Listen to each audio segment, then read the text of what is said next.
बताऊं नाम दूं कुछ फिल्मों का, वो है हम आपके हैं कौन, विवाह, हम साथ साथ हैं इत्यादि। निर्देशक संजय लीला बंसाली जी ने एक फिल्म बनाया था, वो बहुत ही सुप्रसिद्ध फिल्म था, हम दिल दे चुके सनम। इसमें चित्रित लोकगीत, गुजराती प्रथा और संस्कृति, पति पत्नी की अटूट सूक्ष्म बंधन आदि ऐसे विषय थे जिसे उस फिल्म में प्रस्तुत किया गया था। अब हाल ही में आप देख सकते हैं एक सिनेमा थी जो बहुत ही विश्व प्रसिद्ध हुई, कांतारा। कांतारा में आप देख सकते हैं कर्नाटक के तटीय इलाके के स्थानीय देवता से जुड़ी कहानी है, जिसमें बेहद खूबसूरती से पर्दे में उसे उतारा गया था। स्थानीय देवता की दिलचस्पी कहानी से रूबरू होते वक्त कई बार दर्शक सिहर उठे थे।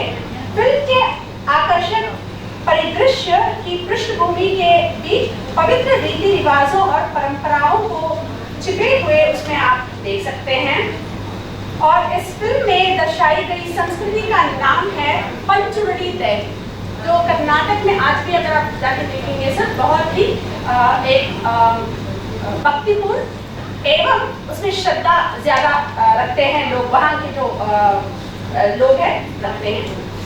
और सुबह जो अतिथि महोदय आए हुए थे उन्होंने भी कहा कि सिनेमा इतना सशक्त माध्यम है कि मलेशिया के लोग, मलाय के लोग हिंदी भाषा बोलते हैं, उन्होंने सीखा है। कारण उन्होंने अभिनेताओं का नाम लिया, सलमान खान और शाहरुख खान का।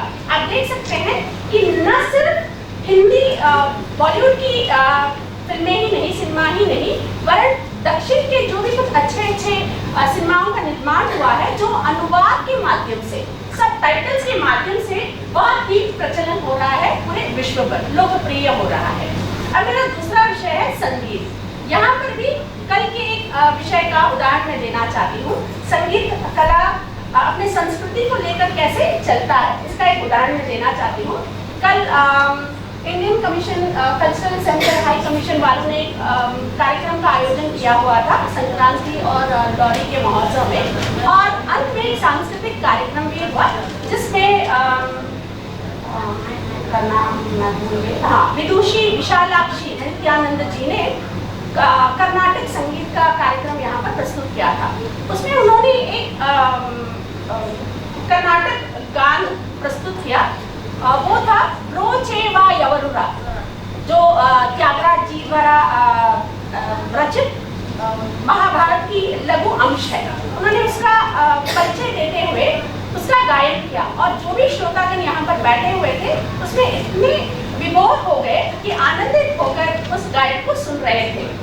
यहाँ पर भी आप देख सकते हैं कि किस तरह से संगीत कला के साथ हमारी संस्कृति जुड़ी हुई है, और साथ में वहाँ पर लघु रामायण की भी वाचन हो गई है साथ साथ में। अब तीसरे अंश की ओर बढ़ते हैं, वो है भारतीय संस्कृति और कला। कला के रूप में अगर आप देखेंगे तो वस्तुकला है, मूर्ति कला है, नृत्य कला है। पर वस्तुकला में अगर आप देखेंगे तो यहाँ पर मौर्य काल की लकड़ी की इमारतों के स्थान पर पत्थर की इमारतों की शुरुआत उन्हीं से हुई थी। बौद्धकालीन वस्तुओं में स्तूप प्रमुख है। स्तूपों में वैशाली, सांची, सारनाथ, नालंदा आदर्श नमूने का यहाँ पर उदाहरण मैं दे सकती हूँ। तो हम लोग आगे बढ़ते हैं नृत्य कला पर। मैं यहाँ इस विषय से चूकना नहीं चाहती हूँ। तो हम सचमुच अगर भारत का प्रतिनिधित्व कहीं बाहर अगर हमें करना है तो अवश्य हम इस नृत्य कला का साथ लेकर जरूर आगे बढ़ते हैं सर। उसमें अगर आप देखेंगे तो बहुत ही प्रसिद्ध भरतनाट्यम के बारे में आपने सुना होगा। भरतनाट्यम का जो प्रारंभ है वो मंदिरों के देवदासियों ने शुरू किया था, पर आज देखिए सर वो सभी लोगों ने उसे अपना लिया है, और वो भी संस्कृति के रूप में हम लोग बहुत श्रद्धा के रूप से एवं इसे आनंद के रूप से अपना लिया है। उसके बाद आता है कुचिपुड़ी, ओडिसी, कथकली, ये सब इतने अच्छे नृत्य है जिसका आनंद अवश्य हम लोग उस प्रादेशिक संस्कृति को उसमें दिखाई देता है। कथकली, मणिपुरी हो या फिर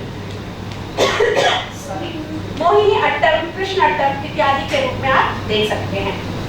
अंत में बस मैं अपने विचारों को इसी से वाणी को विराम देना चाहती हूँ, इस विचार को बताते हुए कि चित्रकला में भी हम लोग अपने संस्कृति को प्रदर्शित हमारे पूर्वजों ने प्रदर्शित किया है। जैसे उसमें प्राचीन भारत के हिंदू, बौद्ध, जैन तीनों ही धर्मों ने चित्रकला को के रूप में बहुत ही उनका योगदान है। रामायण महाभारत में भी चित्रकलाओं को प्रस्तुत की गई है।